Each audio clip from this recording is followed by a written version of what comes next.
Bandić je nesumnjivo jedan od najboljih domaćih pilota, ali je ovih dana zbog ove trke morao da vežba jednu posebnu veštinu, vožnju aviona po zemlji što većom brzinom. Kako izgleda, Predraže, trening za vožnju po zemlji? Avion svakako nije projektovan za neko testiranje poput današnjeg da se postignu što veće brzine na zemlji. Njegov je cilj da postigne optimalne brzine u vazduhu. Zato to i nije neko konstruktivno, normalno, neka normalan uslov u kojem avion radi i upotrebljava se. Zato je malo danas trebalo pripremiti umeća da se zadrži avion na nekim brzinama koje su neophodne da bi se danas na testu bilo konkurentno. Vi znate i sami da su automobili i motor daleko startniji i očekujem njihovu prednost u samom startu, ali je neophodno posle većom brzinom koju avion definitivno ima nadoknaditi početnu prednost motora i automobila. Koja je to brzina kojom avion poleće? Ovaj avion poleće brzinom 260 km na čas i po svim tehničkim uputstvima on bi to trebao da postigne za nekih 720 metara, odnosno 17 sekundi, 17,8 sekundi. To u ovom slučaju nije nikako dovoljno i ovdje se mora ići na veću brzinu, izvući se iz aviona maksimum i zadržati avion na zemlji da ne poleti sve to vreme na većim brzinama od brzine poletanja. A koju brzinu ti očekuješ da ćeš postići pri kraju ove trke kada je i najvažnije?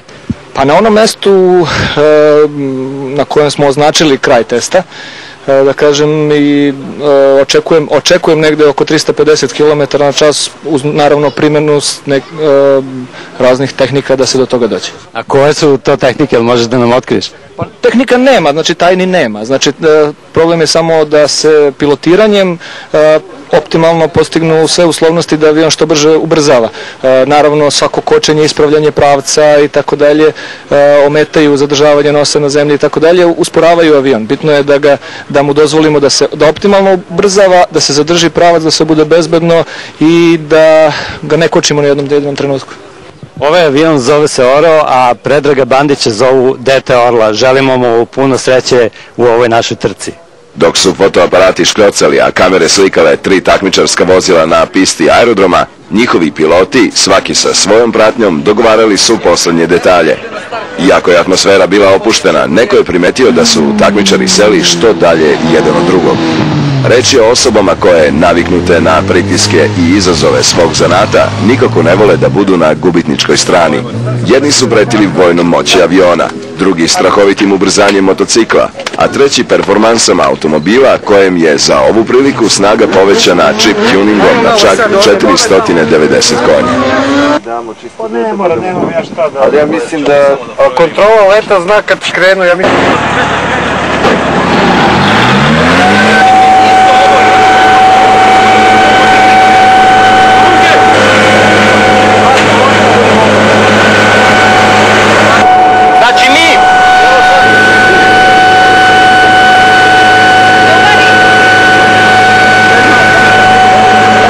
Kao bolidi Formule 1, kada kreće u krug za zagrevanje, neizmenično smenjujući lagani sa trkačkim tempom, Orao, Porsche i Yamaha krenuli su ka startnom mestu.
A ima krila je.